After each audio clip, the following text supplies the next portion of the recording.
My Govanen. Welcome to the Tolkien Lore Channel. I'm the Tolkien Geek, and in this video I am taking up a viewer request. Jedediah Wingard requested that I do a video on Ungoliant and Shelob.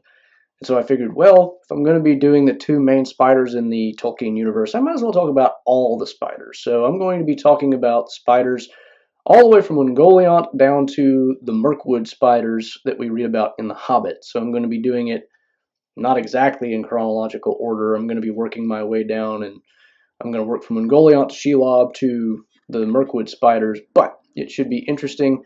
I will have to go into a little bit of background at first to explain Ungoliant a bit, but once we get going, there'll be a lot to talk about with spiders. So for those of you not familiar, even if all you've done is read The Lord of the Rings and you haven't read the Silmarillion, you still get a glimpse of this, because when it talks about Shelob in the Two Towers, you do get a reference to Ungoliant. It says that Shelob is the last surviving spawn of Ungoliant from the Elder Days. Ungoliant is, it's not really exactly clear what she is. She is presumably an Ainu, which is, the Ainur is kind of the generic term for the spirit beings that existed before Middle-earth or any of the created order. Basically kind of a term for angels, you might say, in Tolkien's universe. But really all that we know is that she's a primeval spirit and that she's evil, and she takes the form of a spider. And we also know that she hates light and yet desires to consume it.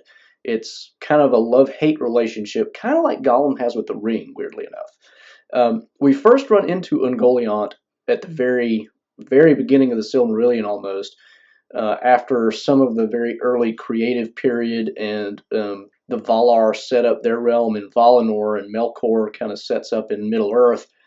The elves arrive on the scene, and the Valar realize, well, we can't just leave Melkor to run amok and do all kinds of damage. So they capture Melkor, and they bring the elves, at least those who were willing, to Valinor to live with them in the light. And the light, of course, at that point, there is no sun and moon, there's only the two trees.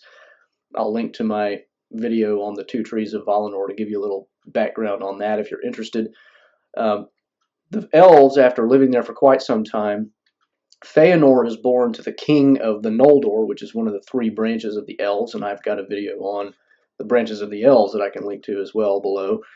Feanor is the greatest craftsman ever, and he devises the three gems called the Silmarils, from which the Silmarillion takes its name. Melkor, who was in captivity, is eventually released kind of on a parole. Basically, he's allowed another chance to kind of prove himself to be, not a total bad guy. He, of course, is faking the whole time, but the Manwe, the lord of the Valar, he takes it easy on him and doesn't really understand the machinations in Melkor's mind. But Melkor, when he's released, sees the Silmarils and covets them. He really wants them. And he also just really hates elves, because it's because of the elves that the Valar came and captured him in the first place. So he hates the elves and he wants the Silmarils. So he comes up with a plan to obtain the Silmarils and basically ruin everybody's happiness. So eventually he flees Valinor. I won't get into all the story behind that. And he goes to the southern part of the continent on which Valinor is located. It's the continent of Aman. Aman is out to the west, and it's, the Middle Earth is what's, what we know of, the world that Tolkien created. Aman is just way off to the west. Eventually it becomes a separate thing altogether. It's not even part of the same physical structure, because originally Tolkien's world is flat. I could link to all kinds of videos here. I've got a history of the shape of the world and all that I'll link to. I'll also link to my video on the Silmarils. Lots of background information. But the southern part of the continent of Aman, the Valar had originally raised kind of like a huge mountain range, basically to keep Melkor out originally, so that they would have at least some safe area where they could, prosper. In the southern part, on the other side of the mountains, where it's basically completely dark because the light of the trees is contained within the mountain range, Ungoliant lives. And Melkor apparently already knows about her. He goes down, finds her, or seeks her out, and basically says, if you'll help me kind of get revenge on all these other people and steal all these jewels, I'll give you basically half, because the jewels, not just the Silmarils, but gems of all sorts, he basically promises her half of that as payment, because the gems, they catch light, and so she's interested in that. He's also promising to let her kind of do what she wants with the trees themselves. Ungoliant basically, when she sucks up light, she then spins it out as webs of darkness, basically. And she had gotten to the point where it was so dark and there was really no light for her to consume that she was essentially ravenously hungry. But she wouldn't go into Valinor herself because she hates light. But with Melkor on her side, she agrees. So she kind of spins a web of kind of a cloak of darkness for them to use to get into Valinor unseen.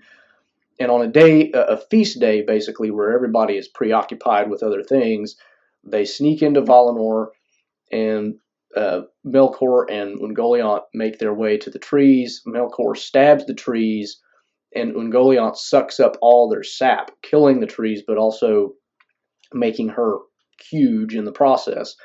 They then go and steal a lot of gems. They go to the north part of the continent where Feanor and his father are living. There's a whole story behind that I won't get into. But they kill Feanor's father. Feanor himself is at the feast. Feanor's father is not. They steal all the gems that were there, plus the Silmarils, which were also there, and they basically escape from Aman back into Middle-earth. While everybody else is trying to sort out what to do back in Aman, Ungoliant and Melkor, when they make it back to Middle-earth, Ungoliant basically stops him and is like, okay, where's my payment? So Melkor starts handing over half of all these gems, and he's hating every minute of it because he actually wants to keep them all. But he doesn't even let her see the Silmarils, but she knows that he's keeping them back. So she's like, I'm getting half of that too. And he's like, nope, these are mine. Well, Ungoliant by this point, because she had grown so huge, is actually able to overpower Morgoth. She spins a web to catch him in, and there's a whole lot of kind of metaphysics about why Melkor is less powerful than he was, because he was originally the most powerful of all the Ainur, but I won't get into that either. But Ungoliant traps him in a web, and he just screams out of mortal terror, basically. And there's even a comment in the Silmarillion that basically all of Middle-earth heard the scream. Well, the Balrogs, who had already kind of become a thing, and eventually I need to do a video on them, they heard the cry of Melkor, and so they came and fought off Ungoliant and rescued Melkor. Ungoliant then makes her way back to presumably whatever cave she was living in at the southern tip of Aman, or maybe some other place. But either way, she eventually, according to the Silmarillion, she eventually just consumes herself in her last desperate hunger because she has nothing left to consume. Interestingly enough, in an earlier version of the Silmarillion stories, it's actually said that Eärendil, who is the last major character who basically wins the Valar's aid in defeating Melkor at the end of the Silmarillion, it said that in his voyages he defeats Ungoliant, which is interesting, but that didn't make it into the final version. So that's kind of an interesting story, but that's almost all that we get of Ungoliant as far as her story, what happens to her, and all that sort of thing. The only other thing that we really know is that she has broods of, spiderlings or whatever that then populate kind of the same area where she and Melkor had their falling out, which becomes a forest that is basically just completely dark and very creepy, and nobody wants to travel through it because there's all these nasty spiders in there. Kind of reminiscent of Mirkwood a little bit. And that becomes important later when we get to Shelob. So let's go ahead and talk about Shelob next, and then we'll actually backtrack and talk about spiders in the Hobbit. Shelob, of course, inhabits the pass of Cirith Ungol, which you'll notice the Ungol root in Cirith Ungol is the same as Ungoliant, and you would be tempted, as I was at the time, to assume that Ungol must mean spider in Elvish. It's actually not true. It actually means gloom. And the idea, of course, is that Ungoliant weaves webs of gloom and creates darkness. and the Pass of Cirith Ungol is also itself rather gloomy and dark. So it's the same thing. Not exactly clear whether Cirith Ungol is, named that because the spider lives there, Shelob, or because it's just a dark pass by itself. We don't really know how long Shelob had been in the Pass of Cirith Ungol, but we do get the idea that Sauron may have been aware of her presence. Certainly the orcs were. They knew that, she was there. They even, in the Two Towers novel, they refer to her as her ladyship. They treat her with not exactly a loving respect, of course, but they do treat her with respect because she will kill orcs, and basically if they don't keep her fed, she gets hungry and does nasty things. So Shelob has been there for who knows how long, and as I mentioned earlier, it says in the Two Towers that she had been, she was the last of the brood of Ungoliant to trouble the world. Now, at some point, that means she had wandered away from the forest of the north part of the realm of Beleriand or Middle Earth that we see in the Silmarillion and made her way east of the mountains. And like Ungoliant, she doesn't like light. Now, she doesn't have the same power of Ungoliant in terms of weaving webs of darkness, but of course she does weave plenty of webs. And we even get a reference to this when Frodo mentions the fact that Sting might do better cutting the webs because there were webs of darkness in the area of Middle-earth where Sting was forged. That was in Gondolin, which was nearby the same exact forest where Ungoliant's broods made their dwelling. So you've got all these connections being made in the Lord of the Rings that if you've never read the Silmarillion, you're getting all these hints of a huge backstory that is there, but you don't really know about. But from what we know of Shelob, at some point she must have made her way into the eastern parts of Middle-earth, made her home in Mordor, sometime between, probably stopped by Mirkwood, because I'll get to that later, but apparently that's where those spiders came from. And then, of course, we have her encounter with Frodo and Sam. Now, again, you have to remember, Shelob is not a spider per se, nor was Ungoliant. They're kind of just evil things in spider shape. They're not just giant spiders, although, they kind of become more spider-like, it seems, as things go along. But Shelob has, an intellect, a will, and she is an evil thing with, power of her own. Frodo senses this. He can feel the malice of Shelob. Now, of course, a regular spider doesn't have malice. It's just an animal. Shelob has malice. And even, well, I'll get to that later. I was going to talk about the Mirkwood spiders again, but I'll save that for the next part. Shelob, of course, has her encounter with Frodo and Sam. When Frodo and Sam are trying to escape from her halls, by the way the movie goes, I might have just spoiled that if you've never read the novel, but the way the movie goes and the way the story and the book go, very different. Frodo never sends Sam away. Gollum kind of deserts Frodo and Sam both in the tunnels, and they're left kind of just groping around, come against a web and try to hack it free. Eventually they finally do, but at some point, of course, Shelob is trying to come at them, and Frodo is... At first they try to run, and then Frodo realizes, well, we can't escape, turn and stand, and somewhere in the process of all that, he pulls the Phial of Galadriel, which at first gives kind of a dim glimmer, but then as he sees it and his heart takes a little more hope, it gets brighter and brighter, and he catches kind of a reflection off of the eyes of Shelob. It's a really good scene because it's written in the novel in a way that really builds up the suspense. What are we waiting for here? But you get, the description of Shelob at kind of the edge of the light, and Shelob is backing off because she hates the light. And so Frodo realizes our best chance is just to stand. One of us stands watch, and the other one cuts the webs with Sting. So anyway, they finally make it through, and they start running. Shelob travels through a completely different set of tunnels and comes out just behind Frodo. Sam was behind by a good distance just because of the way they got out. Frodo just started running ahead and Sam fell behind. Shelob comes out, takes Frodo, and then Gollum at the same time attacks Sam.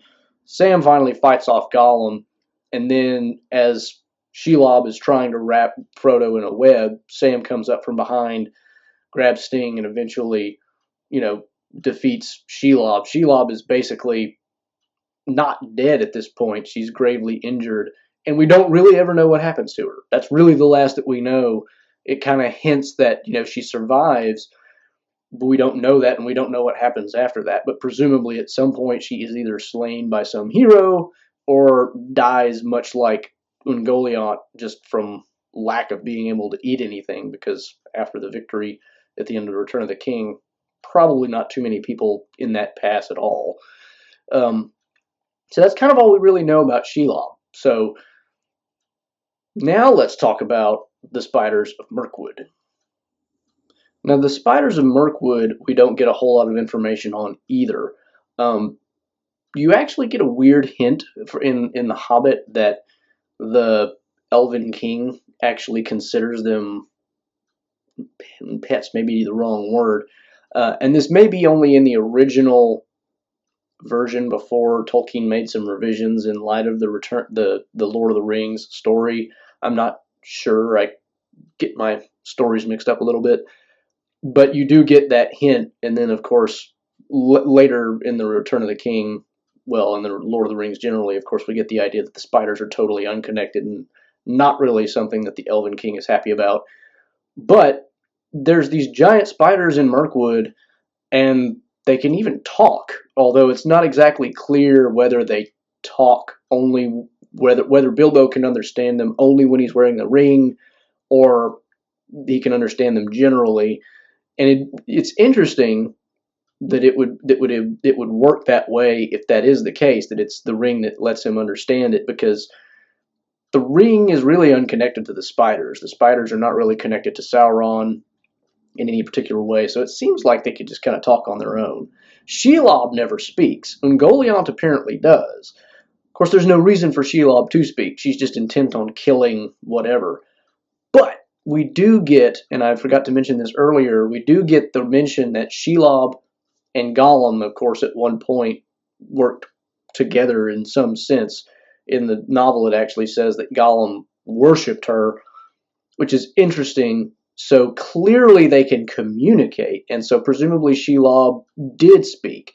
She had no particular reason to speak to Frodo or Sam. All her purpose was to kill them. So presumably she could speak just like Ungoliant, and so it wouldn't be surprising if the Spiders of Mirkwood could also speak. The Spiders of Mirkwood, according to the Two Towers, basically are Shelob's broods. And what we find out also is that Shelob, much like a Black Widow, would have a mate, have a brood of spiders, and then destroy her mate. So more creepiness. It couldn't just be a normal spider relationship, of course, because they're evil. Shelob, that is. But anyway, so the broods of Shelob become the Spiders of Mirkwood, which again kind of harks back to that Silmarillion version, which of course Tolkien would have already had in mind when he was writing The Hobbit. There's so much of The Hobbit that harks back to the Silmarillion that you don't realize until you've read the Silmarillion. It's interesting. But you've got these spiders, they can apparently talk, and again, that implies some level of intellect and will. But they're not, again, one step removed down a generation, basically. They're not as great in terms of power as Ungoliant. You don't get the idea that they're just big spiders. That's kind of the idea you get, is they're just big spiders that can talk and, think for themselves, basically. So again, you're getting a little bit weaker with each generation. You get the idea sooner or later it's just going to devolve into regular spiders if they survive at all. But the only real information we get on the spiders is from The Hobbit, which is, they're kind of, well, and the fact that they're the broods of Shelob from The Lord of the Rings. But in The Hobbit, we basically see them capture the dwarves, and Bilbo rescues them basically kind of by taunting them, and then becoming invisible and taking them out one by one very carefully. Totally unlike the movie version, which to me they really ruined the scene by doing it the way that they did. It was really one of Bilbo's finer moments in the book as compared to the way they handled it in the movie, where again the dwarves basically do all the fighting and Bilbo is just kind of single-mindedly interested in his ring. In the novel, Bilbo actually wakes up to find a spider trying to web him up. He wakes up just in time, kills that spider, cuts the webs from himself, and then goes looking for the dwarves. He finds where the dwarves are, but there's like a huge swarm of spiders. One of them is about to start feeding on Bombur, apparently. And so Bilbo, takes action. He turns invisible, throws a rock, starts attacking the spiders. He draws them off, and then goes back and takes care of the dwarves, cuts them loose. They're all weak from being poisoned by spiders and from being hungry, frankly. So they're in no position to fight, whereas Bilbo hasn't been poisoned by any spiders, plus he can become invisible. So he basically says, you go on ahead, I'll take care of the spiders. Spiders, of course, are on their way back because they realize that they've been led astray by Bilbo, who was invisible. They don't know where he is, of course, but they go back to where they had strung up the dwarves. And Bilbo then starts, taunting them with calling them all kinds of crazy names, Addercop and all kinds of different stuff. But he's taking out spiders all by himself. He's, killing them one by one, throwing rocks, stabbing them with sting, and doing all this stuff. And he's doing all of this by himself. And the spiders, of course, don't know where he is, so they don't know, they're kind of at a loss, and eventually they retreat. And the significance of this scene is, there's several, but two of them that are worth noting here for purposes of this video are the fact that he names his sword at this point. He names his sword Sting right here. And I think that's actually a reference back to one of the spiders saying that it stings or something like that. So Bilbo names his sword here. It's significant because then later, the most prominent use of sting, really, that we get in the novel of Lord of the Rings is when Sam uses it to defeat the mommy of all these other spiders, Shelob. So you get, Sting gets its name from being a defeater of spiders, and then it goes on to defeat yet another and even nastier spider later on. So it's a really nice connection there that you don't, it may not be obvious, but when you see it, you can't really unsee it.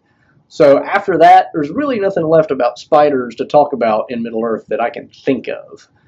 So that's pretty much my brief rundown of, well, not brief enough maybe, but brief rundown of Ungoliant, Shelob, and spiders. Like I said, I'll link to all that background story stuff in links below in the description. So if you really want to get a lot more of the backstory, you can check that out. But that'll do it for spiders in Middle-earth. So I hope you enjoyed that look at some of the creepiest monsters from Middle-earth. Interestingly enough, even though we get spiders in every version of Tolkien's mythology, we get it in the Silmarillion, the Hobbit, and the Lord of the Rings, a reader of the Lord of the Rings actually wrote to Tolkien and asked him, do you have some kind of special hatred for spiders or fear of spiders? And he actually wrote back and said, I do have a memory of spiders from when I was a child in South Africa, but I have no particular fear of spiders. So it's really interesting that he chose spiders as a really monstrous evil thing in all three parts of his mythology. It's just an interesting point. Anyway, if you did enjoy the video, please do give it a like, share it around. If you want to learn more about Middle-earth or even non-Middle-earth topics related to Tolkien, please do subscribe to the channel, which you can do over here. And you can check out some of my previous videos here. And you can follow me on Twitter at JRRTLore. Until next time, I'm the Tolkien Geek signing out for the Tolkien Lore channel. Namaste.